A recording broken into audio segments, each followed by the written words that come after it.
Hello everyone, and thank you for viewing this video. This is the first ever repair video I ever created. But first I must apologize that this camera footage isn't really much in focus. I only caught this only after reviewing the video. I was using the company's webcam software, and it gives me this little teensy tiny windowed preview of what's actually been recorded. I mainly was looking for trying to get the board in the actual camera's view so I can actually record of what I was doing. I would like to give you a small recap of what happened prior to this repair. If you ever experience anything like this, there still could be a slight little chance that your data on your hard drive could be saved. Now, my external backup drive that holds many important things to me decided not to work.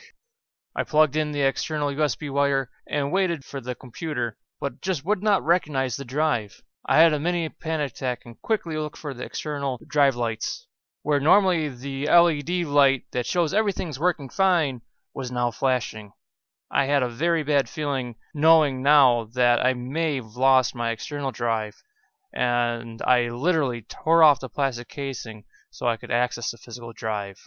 In the process, I took apart my computer tower and wired it up and turned on the power. Oh man, did I get a surprise. It was a light show, like little mini atomic explosions going off inside the hard drive, and in my mind, a meltdown. What I was thinking was now confirmed. Everything now is up in literal smoke.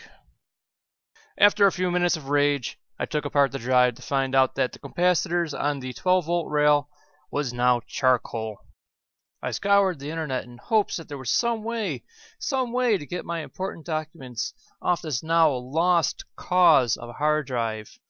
And it took some time, but it was like a present, a gift from above, a board replacement. All I had to do was some simple steps, a flip of a coin, and I present to you the process that I took. Enjoy my first scruffy, amateur, horrible repair video. Thank you. Alright, so this is the board that came off of my hard drive.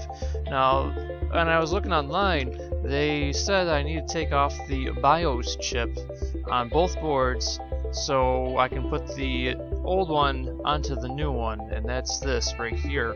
What the BIOS chip is special instructions so that the computer can read the information off the actual disk itself. I try to give you a nice clean view here.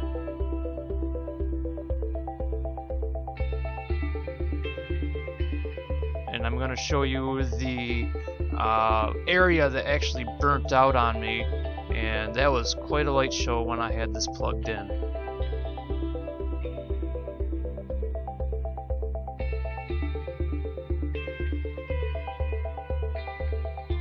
Now this was the board that was delivered to me. You can see some stickers on there, which I'm going to show you once I get this package open.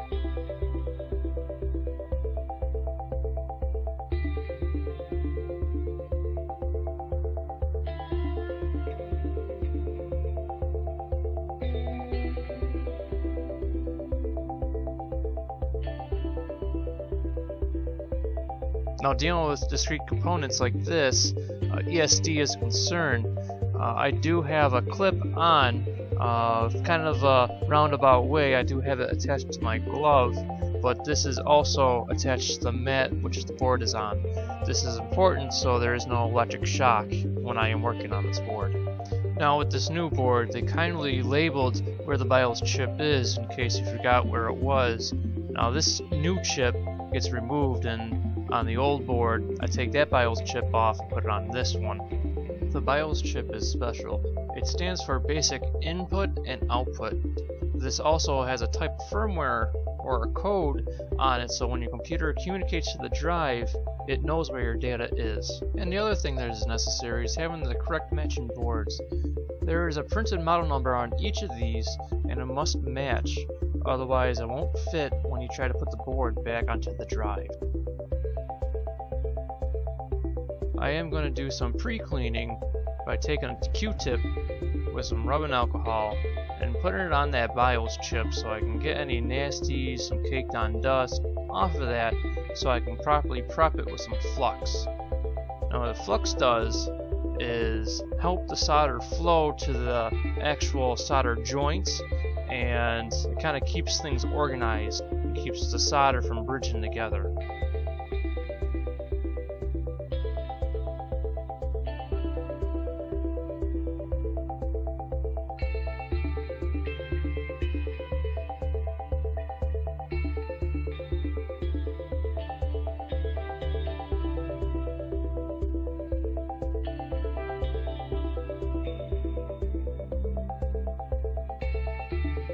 Now that I'm satisfied with the flux on the chip, I'm going to grab my rework gun and start putting some heat down on those solder joints so I can try raising that chip up.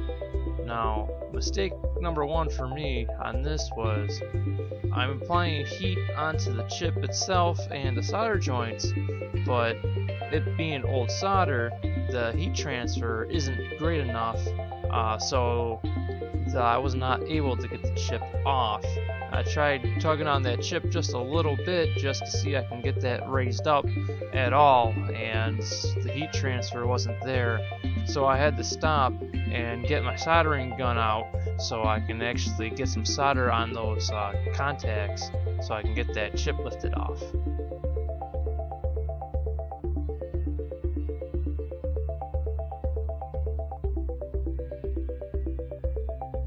As I was waiting for my solder iron to heat up, I lift up the board so I can apply more flux to the chip legs. I apply more flux to the legs because the flux I put on before melted and was no longer where it needed to be.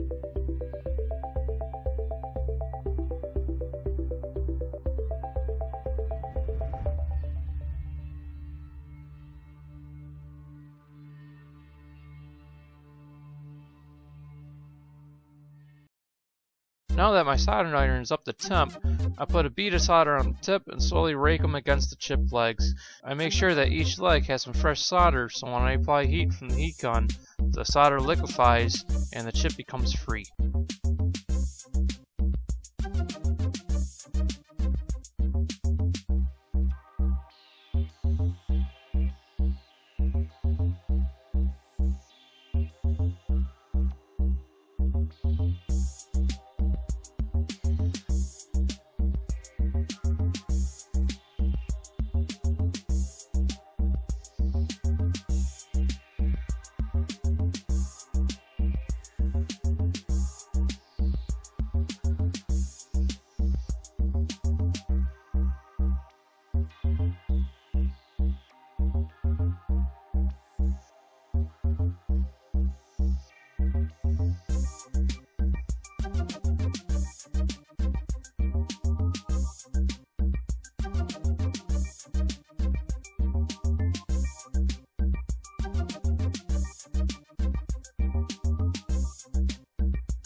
Say goodbye to that board and good riddance.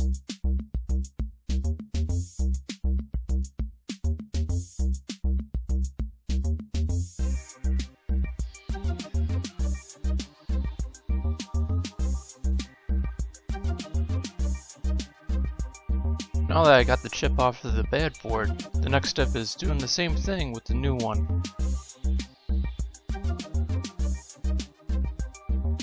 I apply some flux to the chip legs and get some more solder so it's easier to remove the chip with a hot air gun.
When dealing with surface-mounted devices, or SMTs, it's much easier and safer using the hot air gun, because you can heat more of the board up at one time than the iron.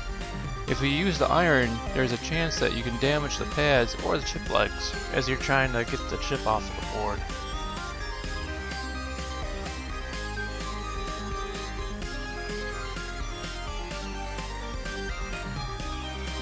Alright, with the BIOS chip off, we can start cleaning the contact pads.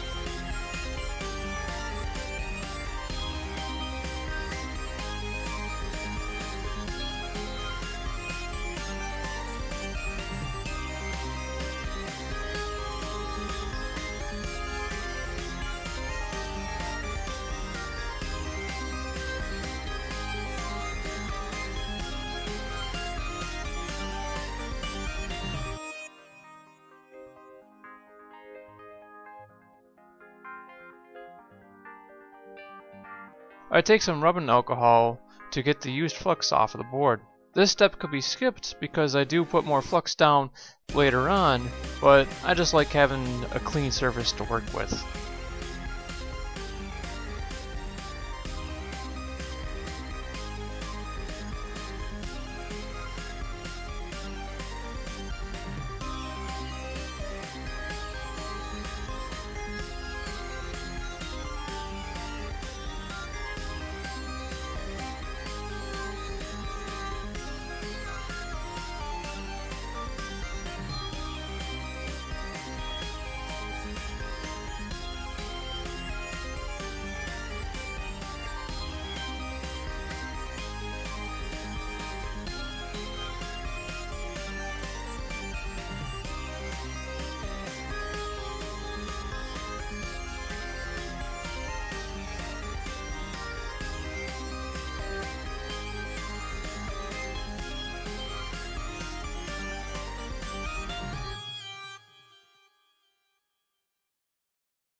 I do make a small mistake here where I move the soldering iron before I move the wick away.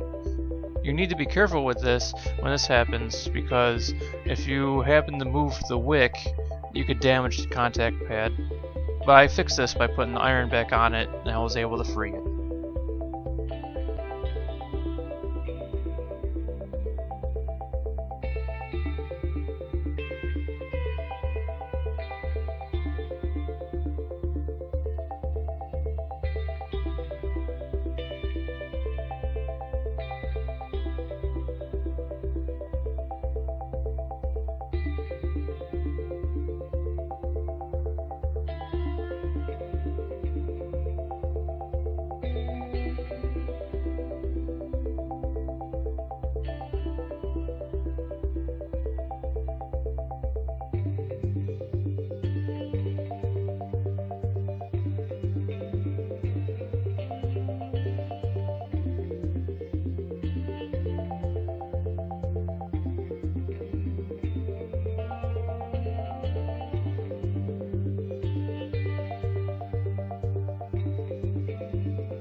The pads are looking pretty good now, so I put some solder on my iron and start applying it to the pads.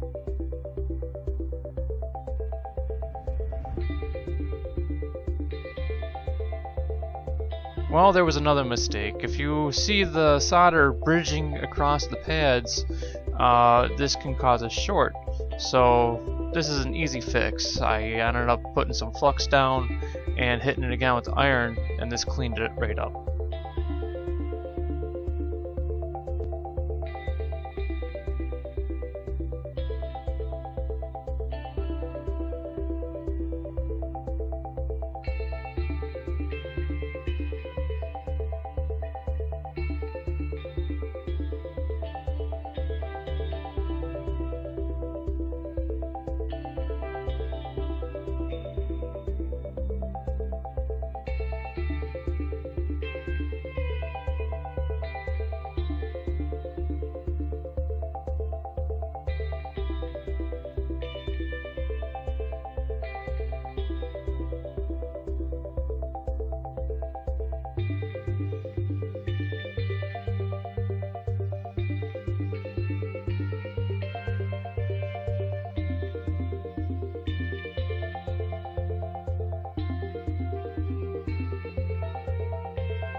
Now it's time to put this chip on the new board, but I had some difficulty trying to get the chip in place because of the flux.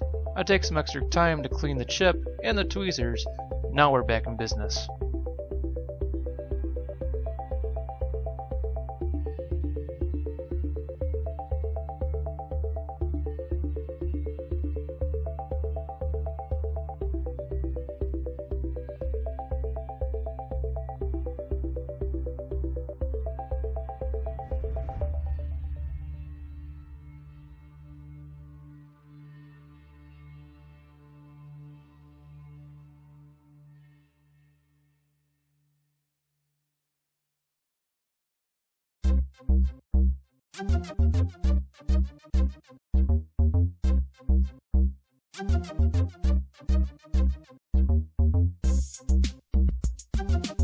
I put more flux down just to be sure there's no bridging across the legs.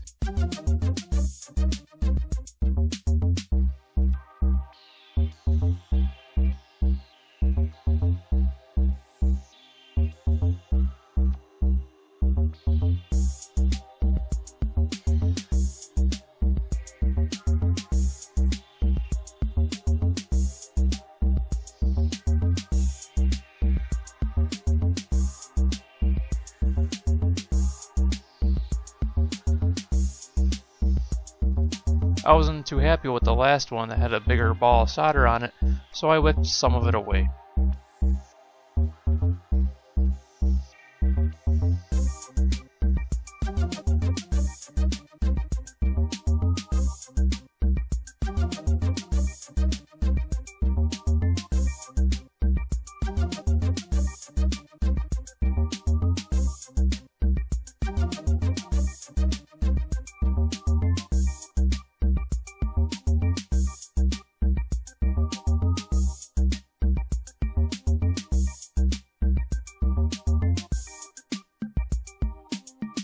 I do the other row of pins, making sure they're soldered to the board.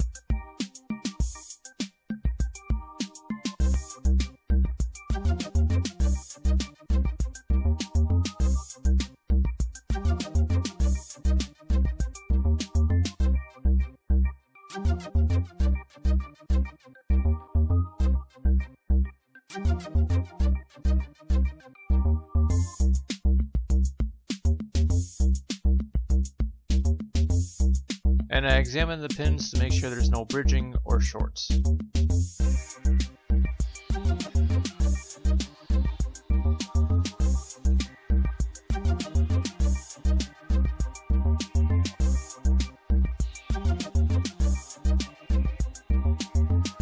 Now in my cleaning I must have gotten a little too excited and my camera decided to fall down, and I managed to catch it just in time before it hit the board. Got the stand back up and able to continue on.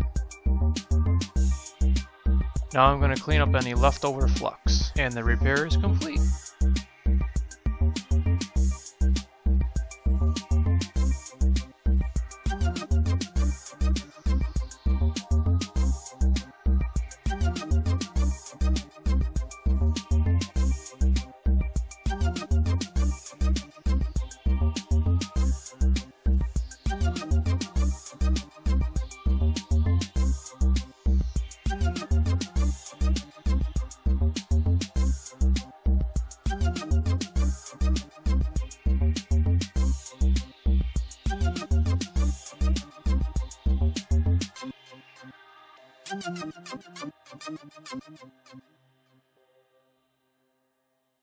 I would like to thank you all for watching my video. Again, this is my first one, and I hope I kept you entertained. Thank you all, and I'll see you in the next one.